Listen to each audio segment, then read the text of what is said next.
Guys, I'm Jerry Miller. Thank you kindly for joining us on the I Love CVille Show. It's great to connect with you guys through the I Love CVille Network on our flagship show. Today's program is presented by Charlottesville Sanitary Supply, 61 consecutive years in business. John and Andrew Vermillion, their company, Charlottesville Sanitary Supply, is located on East High Street. It's online at charlottesvillesanitarysupply.com. Charlottesville Sanitary Supply, guys, free in-market delivery when you order through their e-commerce store at charlottesvillesanitarysupply.com. They have prices that can't be beat, and they've got free delivery in the market, folks. Charlottesville Sanitary Supply, support local. So much to cover on the broadcast. Jim Ryan has released a 12-page letter that he has authored himself, and the former UVA president, either one of notoriety or a president that's notorious. He is now on the record, documented in a 12-page letter, giving the timeline, the behind-the-scene events, or his speculation, his anticipation, his expectation, his understanding, any way you want to look at it, of what led to his ouster as president of the University of Virginia. He is airing the dirty secrets. He is publishing the receipts. I have never seen something like this play out in real time, certainly not at the University of Virginia, and certainly not while Spanberger, the governor-elect, and Glenn Youngkin, the current governor, albeit for a short period of time, are sparring in the media themselves. What in the HE double hockey sticks is going on at the Commonwealth of Virginia,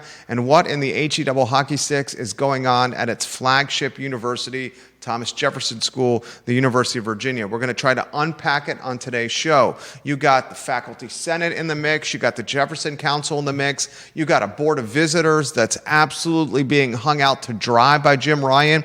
In particular, its rector and its vice rector, which are the leaders, the perceived leaders of the Board of Visitors. Ladies and gentlemen, there is so much to unpack on the show. It is, as Georgia Gilmer has highlighted, her photo on screen, an absolute soap opera. And ladies and gentlemen, it is a content creator's dream. We came into this broadcast going to talk Spanberger and Youngkin and their brouhaha, and now we got Jim Ryan as the star of the soap opera. Judah Wickhauer, studio camera, then a two-shot. We're going to get to the 12-page letter. I cannot wait to unpack it for the viewers and listeners. A 12-page letter where Jim Ryan, in the written word, literally is indicating that Board of Visitors Rector Rachel Sheridan and Vice Rector Porter Wilkinson colluded with the Department of Justice, the Trump administration, and Governor Glenn Youngkin without his knowledge and possibly without the knowledge of other board members, including then Rector Robert Hardy, to engineer, orchestrate his ouster out of the president's mansion. Judah Wickhauer, my friend, I cannot wait to hear your thoughts on this. My friend, where would you like to begin? Well, it's interesting that we've got all these letters showing up at the same time. The one from Spanberger, the one from Youngkin, and the one from Ryan. And Ryan is essentially saying that that a lot of what went on went under the radar, and that he's not even sure if the DOJ was involved in his ouster. Jim Ryan is basically saying that Rachel Sheridan, the current rector, and that Porter Wilkinson, the current vice rector, colluded together to create a smoke and mirror storyline that they leveraged to pressure Jim Ryan out of office with the threat of federal funding evaporating. And in his letter, he's actually written that he's not sure that threat actually existed or not. Yeah. He said he thought that he was under the impression that there was already a penned deal that would protect the university as soon as he was out of office. And he goes on to say that deal never materialized after he resigned.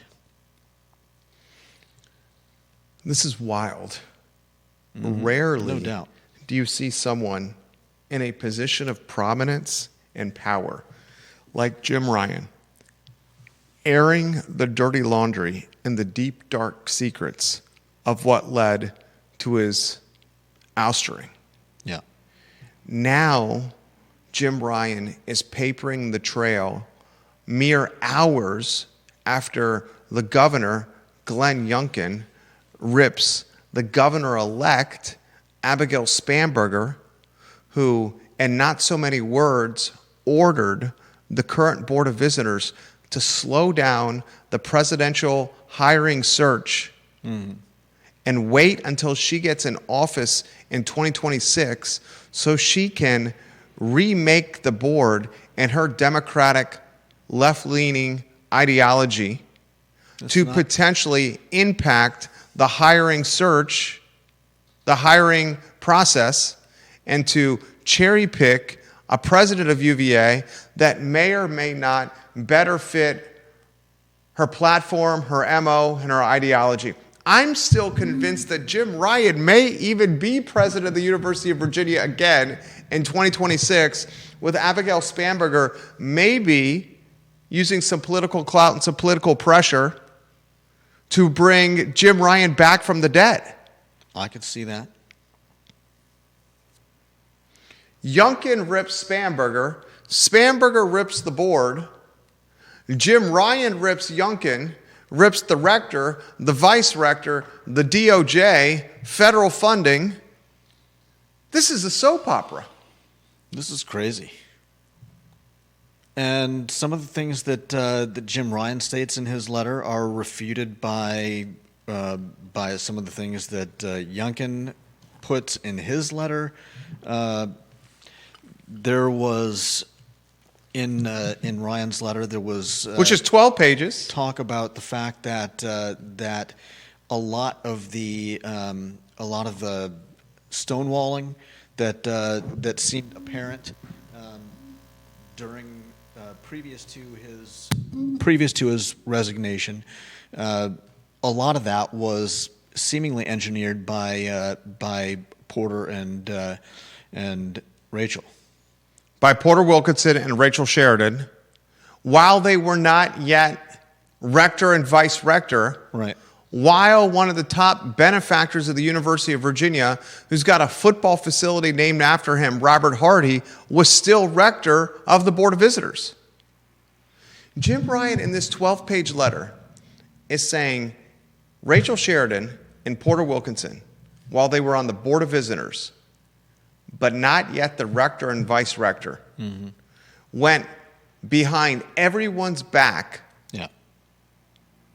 Everyone that was on the Board of Visitors went behind all their backs, including Robert Hardy's back, to come up with a devious scheme, a game of chess so well thought out and so many moves forward that it included leverage of the DOJ, it included leverage of federal funding.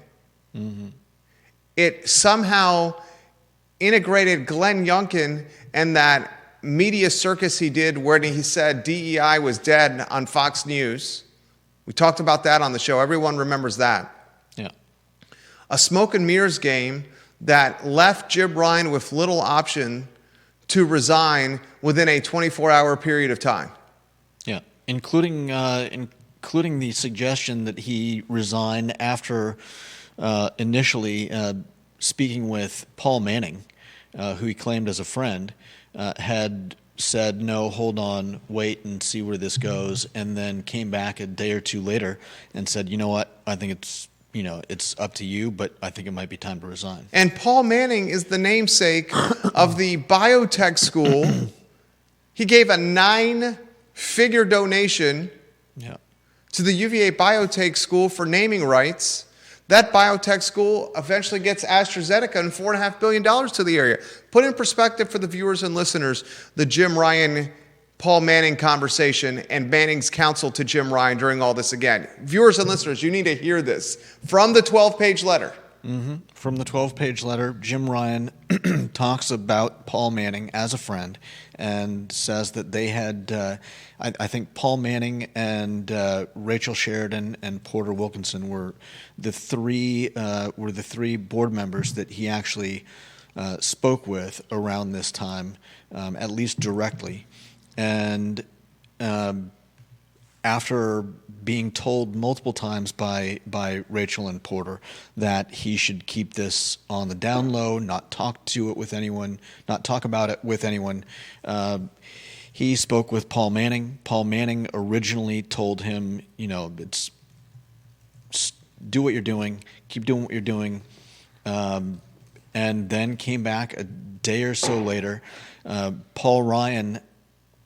Jim Ryan, thinking in his letter, this letter he's writing to keep a record of events, a diary, so that he could remember everything that happened, says that Paul Manning seemed to have been coached or sent by someone else. Manning comes back and tells him that it's his choice, Jim Ryan's choice, but it may be time to resign. The level of gamesmanship that is happening here is, the power plays that are happening here are significant. Yeah. Meanwhile, the DOJ is sending request after request after request, while Porter and Rachel are telling him not to respond yet, that more can be done before, and so the university is getting, I believe it was 7 letters from the DOJ. Meanwhile, they're being told to hold off on giving a response, which he says was what gave the impression that they were dragging their feet. And all this leaves UVA looking like it lacks honor, like it lacks leadership.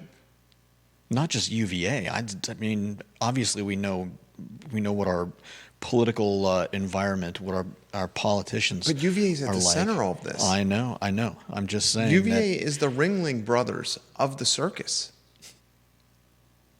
You go to the circus and you're mesmerized by the Ringling Brothers. And in this scenario, it's the university that's the brothers.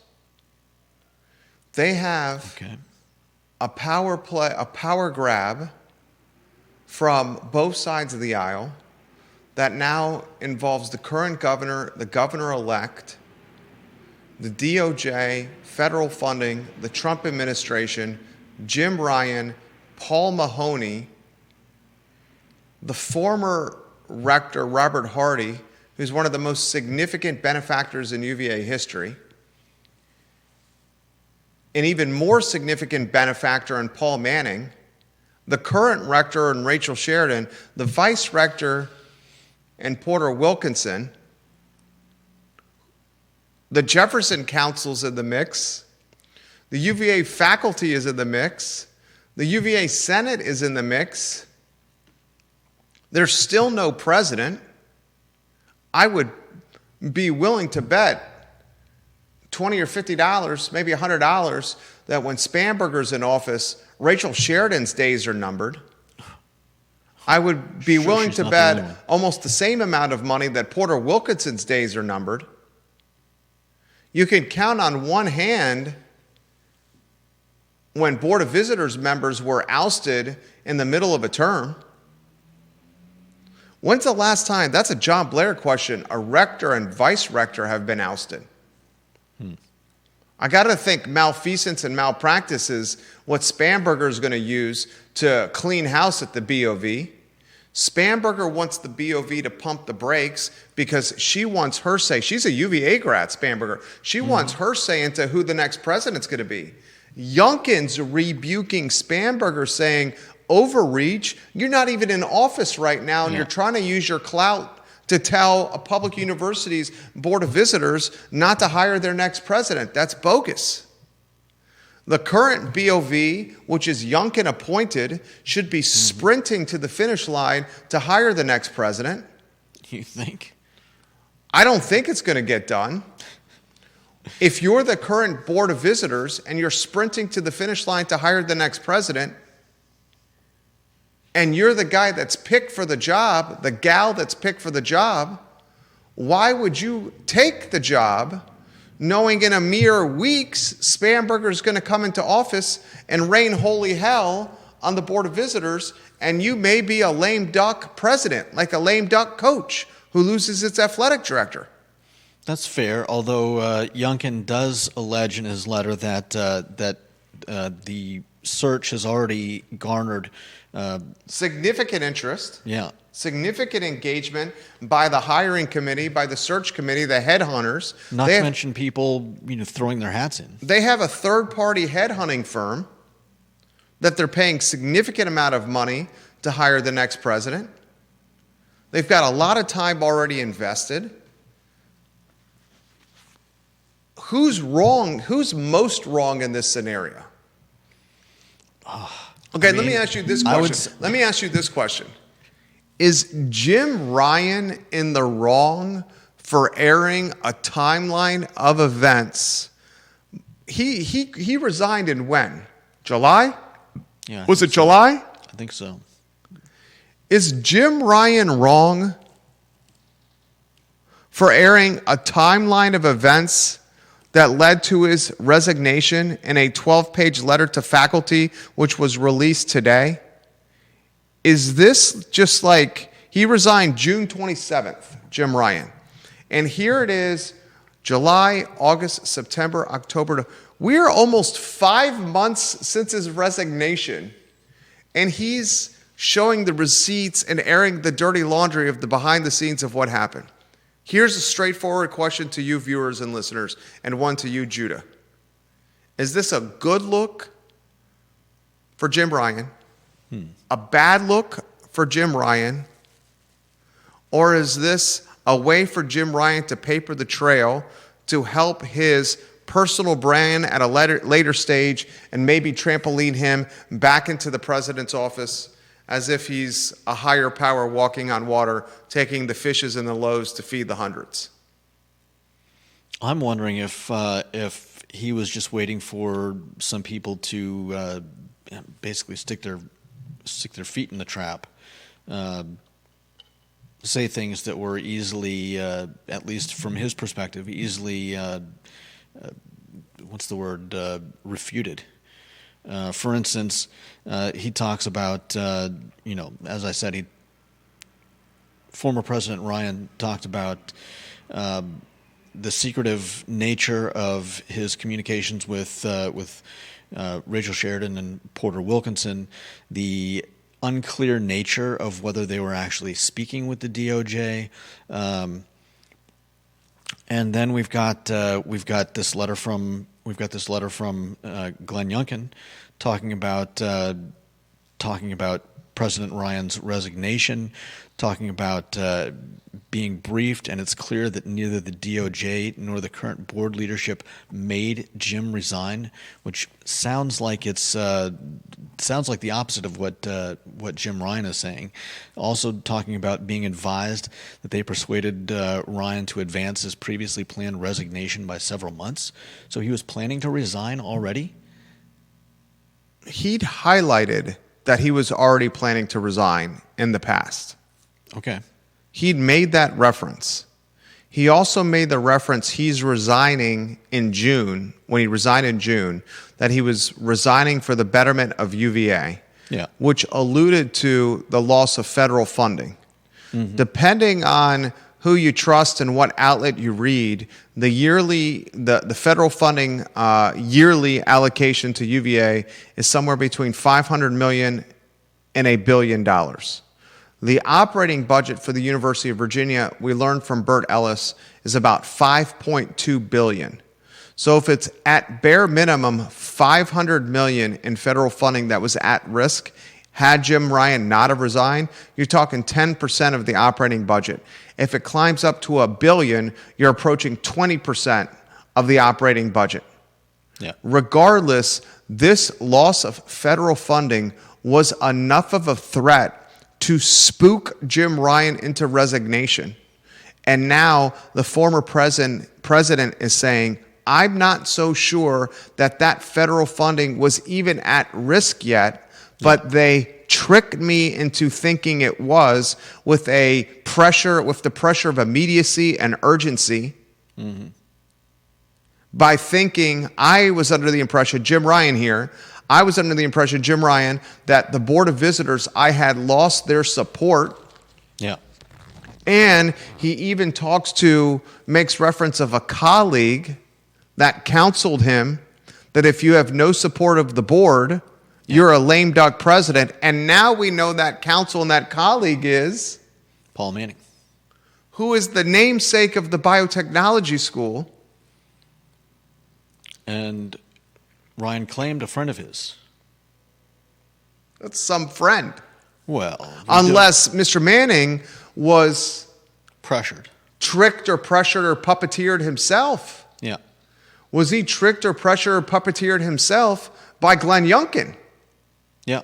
And speaking of which, again, Ryan talked about the fact that he was counseled repeatedly to not talk to anyone, to keep things on the down low while all these requests were coming in from the DOJ. And here we have Glenn Youngkin claiming that former President Ryan made his intentions clear about not being committed to follow federal law, which goes completely against a lot of what Ryan says in his letter about the fact that they were never told. They were told that the DEI had to be not so much disbanded as the name changed, taken apart, or at least moved to different portions of the university, and that there was never any indication that they were doing anything against the law. Lower thirds on screen. We should be rotating those for the viewers and listeners. Comments are coming in extremely quickly. John Blair's photo on screen, number 2 in the family. I can tell you this, Jerry, says John Blair, the last chapter of this story before Spanberger is sworn in is going to be nuclear. 100% right. You know what he means by that, right? The last chapter of this story before Spanberger is sworn in is going to be nuclear. He also says, I don't know about removed, but Frederick Scott, who was UVA's rector of the 1930s, passed away while in office. Are we going to have when was Burt Ellis removed? That was this year, right? Ellis removed BOV. Google search. That was in March, where Glenn Youngkin fired Burt Ellis. Yeah. In 1 year's time, when Spanberger gets in office, will we have had multiple board members fired from the BOV? Burt Ellis, Glenn Youngkin appointed Burt Ellis, then fired Burt Ellis after it appeared he could no longer control his bulldog, his bull in a china shop. And then failed to replace him. Which was a big egg on the face for Youngkin. Then the expectation is Spanberger is going to come into office and clean house on the board. Yeah. John, how do you see the nuclear? You mentioned, this is a question I have for you, John Blair. You says the last chapter of this story before Spanberger is sworn in office is going to be nuclear. What do you mean before Spanberger is sworn into office is going to be nuclear? From my standpoint, and John, you follow this as close as anyone. From my standpoint, the nuclear bomb is going to be when Spanberger is sworn into office, is the governor, and then drops the bomb on the board. What nuclear are you saying before Spanberger is into office, out of curiosity? Conan Owens watching the program. He's the owner of Sir Speedy Central Virginia. If you have a logo and you need a visible application for it, Sir Speedy Central Virginia is who you contact. They did the vinyl lettering on our storefront. They're doing the signage in our building, the Macklin building, for our 24 tenants. They have the banner directly behind me. And as we scale to other office positions in downtown Charlottesville, Sir Speedy of Central Virginia is helping with that tenant visibility. He is a Darden graduate, a UVA graduate, and he owns a business that's locally owned and operated, Sir Speedy of Central Virginia. He says, Jerry, you say alleged gamesmanship. He says, you really think they were playing this 3D political chess game? Ignorance and bumbling can appear like Machiavellian brilliance as well. This is a question I have for you, Conan. Awesome. Respect you tremendously here. I have got to think with players like Jim Ryan, Glenn Youngkin, Porter Wilkinson, Rachel Sheridan, Robert Hardy, the DOJ, Paul Manning, that this is Machiavellian and a game of political chess and not stumbling and bumbling to the goal line and having to trip into the end zone. You disagree, Judah? The stumbling and bumbling seems pretty on point for a lot of what we've seen this year. You think this is all happenstance, coincidence, and mistake that just happens to be in the same time frame? No, I think that seems to be linked. I think there are probably alliances and people working together towards certain goals, but I don't know that there's an overarching, as is mentioned, Machiavellian master plan. We'll agree to disagree on that one. But I respect your opinion tremendously. We'll agree to disagree on that one. Who pressured Rachel Sheridan and Porter Wilkinson to completely step out of line to push and pressure, blackmail, extort? Did they need pressuring? Jim Ryan out of office. You're saying Porter Wilkinson and Rachel Sheridan did this on their own accord? At best pressured? More likely blackmailed and extorted Jim Ryan out of office? I've got to think that there's a higher power, a more significant power player that got in Porter Wilkinson and Rachel Sheridan's ears and said, you are going to be my Burt Ellis 2.0, my bull in a china shop. So you think it's Youngkin? I think it's Youngkin.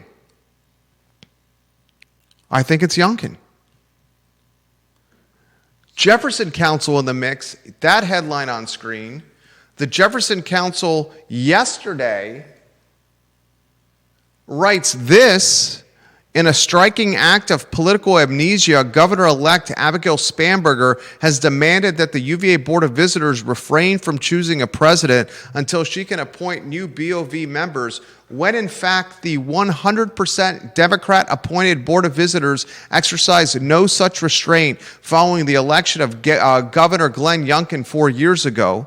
The Jefferson Council continues. In the March 2022 Board of Visitors meeting, Jim Ryan's employment contract, still 3 years from expiring in 2025, was quietly extended until 2028 by the Democrat-appointed board prior to Governor Youngkin having an opportunity to appoint one board member. It was done within a closed session with no foreknowledge or explanation and only announced afterward. The board's action was clearly intended to ensure Jim Ryan's tenure beyond the period that Governor Glenn Youngkin would be in office and his board appointees in control of the board.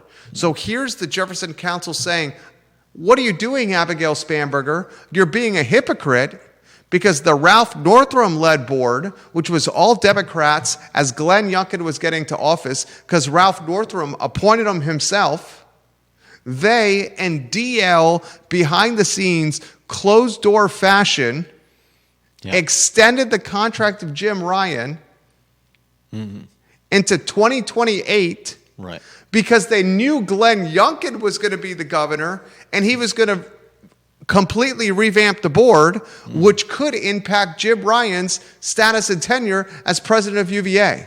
And now the Jefferson Council is saying, hold that thought, then jump in. Now the Jefferson Council is saying, Abigail Spanberger, either you have a short memory or you're a hypocrite. Yeah. Not to mention that, now I've lost my train of thought. Not to mention that, if President Ryan ended his term while Youngkin was governor, then they would have a chance to put someone that they wanted in as president. So they sought to tie Youngkin's hands, so to speak, as you mentioned, behind closed doors, without any transparency. And now, what? Spanberger wants transparency? This is crazy. This is crazy. Politics. This is all happening. This is all happening. You ready for this? This is all happening while a white-collar racketeering case is going on. White-collar racketeering lawsuit is going on with the UVA health system. Yeah. One that's been dubbed by the lawsuit the Kent Enterprise. One that we've reimagined and rebranded here at I Love CVille as the Kenterprise. A lawsuit that alleges Craig Kent, the CEO of UVA Health, and his lieutenants, the CEO of the hospital and the dean of the medical school, used bullying, cronyism, racketeering, backroom dealing, medical chart changing, overbilling of patients, downright scoundrel alleged behavior to maximize profits over people, and actually yielding the death of 2 patients at the University of Virginia. Yeah. All this happened within a short period of time of students pepper sprayed by the state police on grounds during a pro-Palestine protest. All this happened during the awful, awful courtroom drama and saga of a triple murder on grounds. For which we've just had an anniversary. A 3-year anniversary, right? Yeah. And the well-documented history of the killer and his troubled past, including multiple people bringing to authority attention that this guy has a gun and he's a threat to safety of the student body. And lied to the university. And lied to the university about an arrest tied to a gun charge. Yeah. What the hell is going on here? This is a Netflix documentary. No doubt. This is a Netflix documentary. This is a Netflix series. Who plays Jim Ryan in the series? John Hamm? Jim Ryan. Will you be played by John Hamm from Mad Men? Really? A weathered John Hamm playing Jim Ryan? I guess we're not going for someone that looks like him. Who do you think is a better example of Jim Ryan? Just no, it's not John Hamm. Who plays Glenn Youngkin? Oh, man. I'd say Pierce Brosnan, but that would be an insult to Glenn Youngkin now. Pierce Brosnan of 20 years ago, maybe. This is wild. Yeah, no doubt. A content creator's fantasy. Viewers and listeners, your thoughts, put them in the feed. I'll relay them live on air. Conan says, I think UVA ignoring the DOJ was incompetence, ignorance, not taking Trump seriously. 100% agree with you on that one, Conan. If you have yet to read the 12-page letter Jim Ryan's authored about his ouster, you should read it. Conan also highlights the attorney from the DOJ is a UVA law grad, and none of this happens without her leading the charge against the university. 100% on that, Conan. Vanessa Parkhill, politics is filled with hypocrisy. No surprise to me. And I agree. I agree with you. Janice Boyce Trevelyan says Jim Ryan is a big boy with a lot of contacts. I'm sure he could have found out what was really going on with the DOJ. So she's not really buying Janice Boyce Trevelyan, the ignorance, I didn't know what was going on line that Jim Ryan is using in this letter. Yeah. Jim Ryan is basically saying in this 12-page letter that he was bamboozled. Yeah. Yeah, he was told to not talk to anyone, and therefore it was hard to get good advice because if you can't tell someone the details of what's going on, he's basically saying that he's the victim here. Yeah. He's basically saying, I was ignorant to what was going on. I was tricked here into thinking that the university was going to have massive amounts of money held back, that the investigations would continue, and that there was a deal penned and I believe signed that if he resigned post haste, like today, that the deal would go through, the university would be protected, and everything would be copacetic. Of course, we didn't see that until much later, more recently, where Mahoney signed a deal with the Trump administration and the DOJ allowing the DOJ quarterly audit opportunity of the University of Virginia and whether DEI was truly eradicated from its curriculum, its protocols, and its processes. What about this question? What about the timing of this? Abigail Spanberger this week instructs the Board of Visitors to slow the presidential search. Yeah. 24 hours later, if that, Glenn Youngkin rips Abigail Spanberger for overreach. And for not letting him know that she was planning something like this. 24 hours after Glenn Youngkin rips Abigail Spanberger, Jim Ryan releases his letter.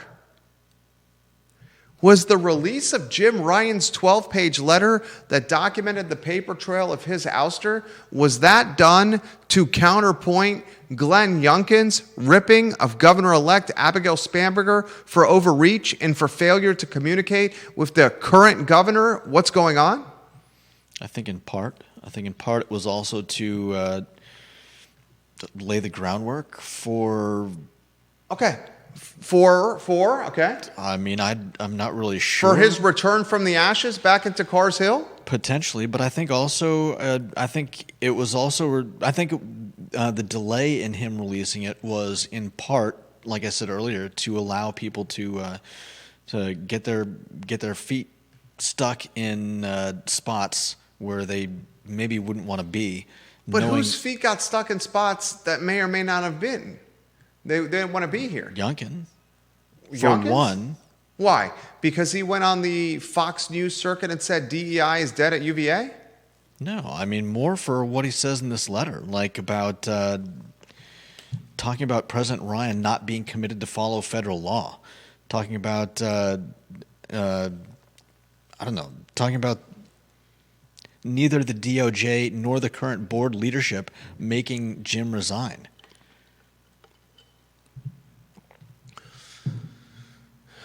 If we had a prop bet, does Jim Ryan rise from the ashes and is reappointed as president of the UVA, where would you have your money right now?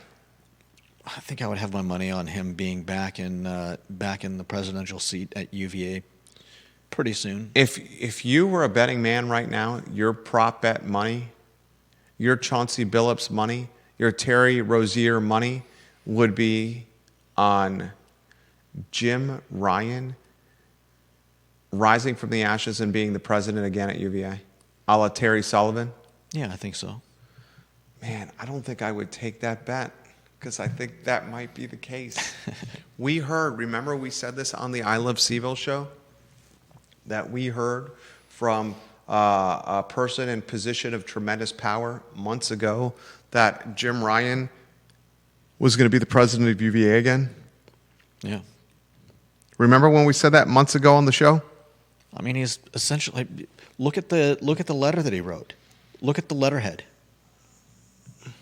Tell him. It's UVA. Let him know. Let him know. A lot of people haven't read the letter. It's UVA stationery. He's writing a 12-page letter on UVA headed stationery. It starts off the very beginning, University of Virginia School of Law, and on the right hand side of the first page, James E. Ryan, President Emeritus, Professor of Law, Professor of Education. I mean, This is so crazy.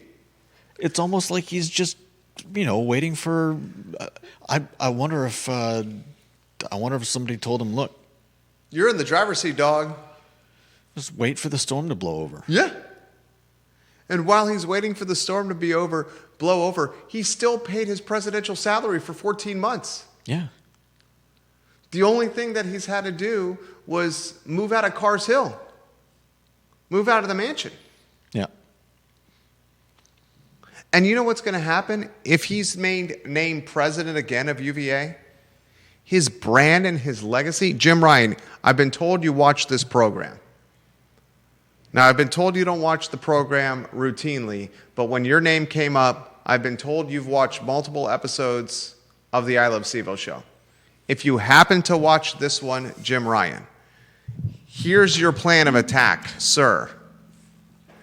If you play your cards right and you rise from the ashes to be named president of the University of Virginia again, your legacy, not just at the University of Virginia, but nationwide, will be one of historical significance.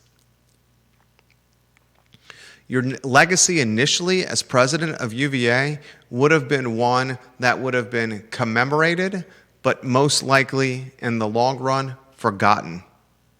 But your legacy, if you rise from the ashes and are named president of UVA a second time, will not just be one that is commemorated, it will be one that's championed and celebrated by Democrats and most of UVA alumni and Wahoo Nation, and you will never be forgotten. Not to mention most of the professors, most of the faculty and staff, probably a good portion of the students as well. This guy will be able to go anywhere. Riverside and get bacon cheeseburgers on the house. Bodo's Bagels, sausage, egg, and cheese on the house. Ragged Mountain Running Shop, A6 on the house. The Mill Room, Phillips making an old-fashioned, the bartender on the house. Nice.